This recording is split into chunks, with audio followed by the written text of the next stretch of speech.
Hello guys, साथीहरू नमस्कार। सेवा लुक एट द्याट पम्किन फर्सी। यो फर्सी चाहिँ यसको पर केजी चाहिँ 50। अहिले मैले डल्लै किनिदिएको काटेको पनि त्यो काटेको अलिक राम्रो थिएन, अलिक बिग्रेको छ। अनि मलाई मनपर्छ, मलाई प्रायः सबै सब्जीहरू मनपर्छ। यो चाहिँ तेजस्वीले चाहिँ धेरै मन पराउँछ, त्यो भएर चाहिँ मैले किनेर लिएको। हेर्नुहोस् फर्सीको दामहरू। उता अब हाम्रो घरतिर हुने यो गाईले पनि भयो भन्ला जस्तो गर्छ हो, किनेर यस्तो खानुहोस् के गर्नु। म त खासै किन्दिनँ, थिएँ तेजस्वीले मन पराउँछन् क्या गरौँ।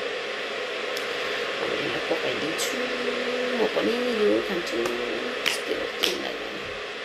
यहाँ चाहिँ कति केजी छ भन्दा चाहिँ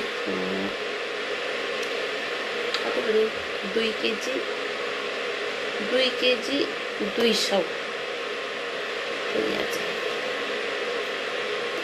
तर हेर्दा त मिठो छ जस्तो चाहिँ फर्सी, सायद मिठो होला।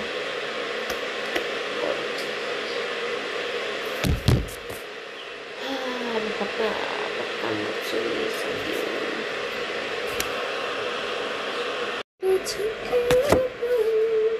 यसलाई पहिला बुल्लु गरिदिनु पऱ्यो होला नि त। बुल्लु नै सानो केटीको बुल्लु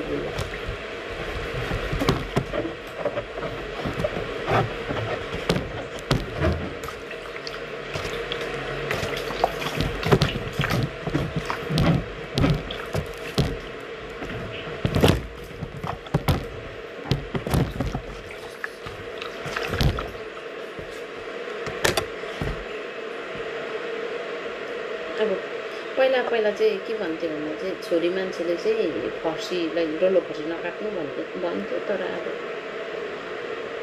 त्यो कुराले थामेन गाइस, काट्नै पर्यो। कुराले थामेन काट्नै पर्यो त भन्छ, त्यो भने मात्रै हो।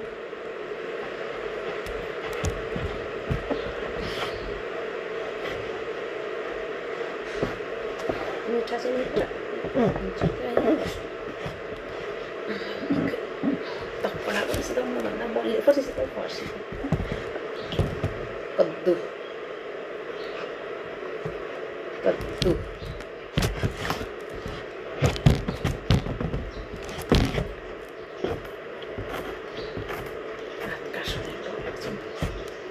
पाकेको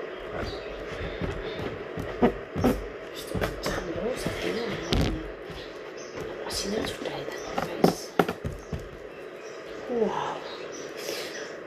मलाई खानु जस्तै राम्रो रहेछ, मिठा।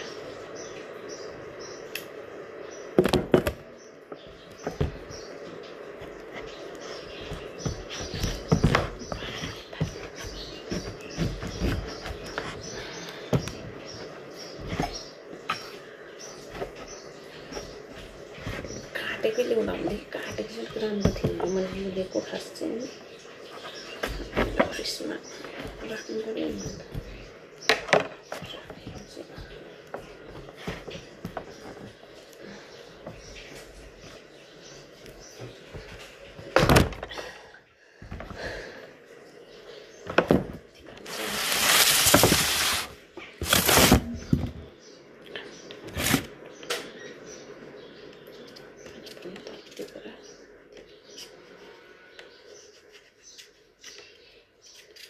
कस्तो चाम्रो पो रहेछ यो फर्सी त, कस्तो पहेँलो क्या, दामी हेर्दा चाहिँ। साथी हो अति नै मिठो छ होला यो फर्सी हेर्दा चाहिँ गाइस।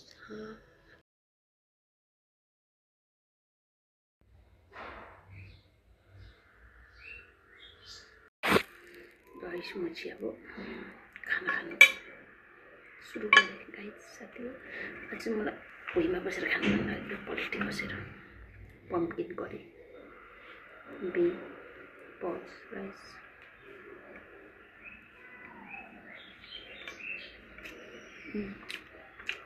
दामी भयो।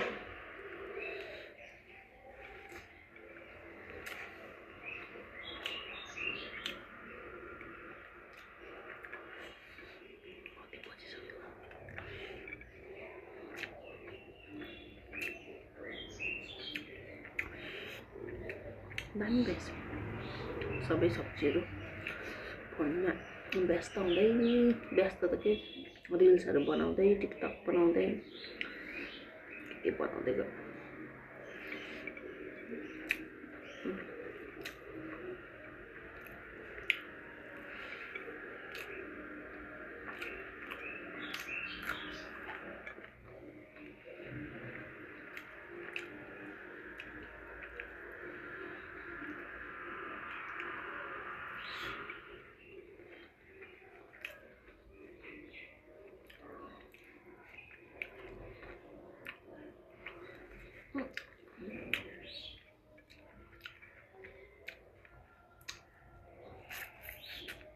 दामी भइसक्यो। उयो के पो सजना सजियन के भन्छ त्यो।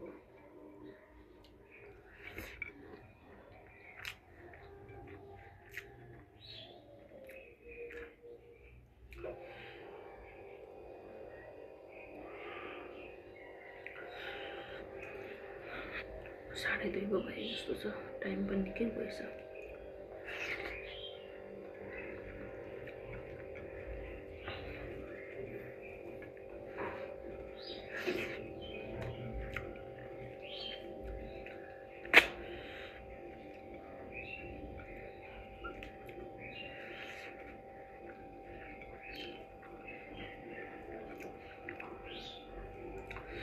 म चाहिँ जाडो महिनामा चाहिँ खोर्सानी धेरै खान्छु क्या।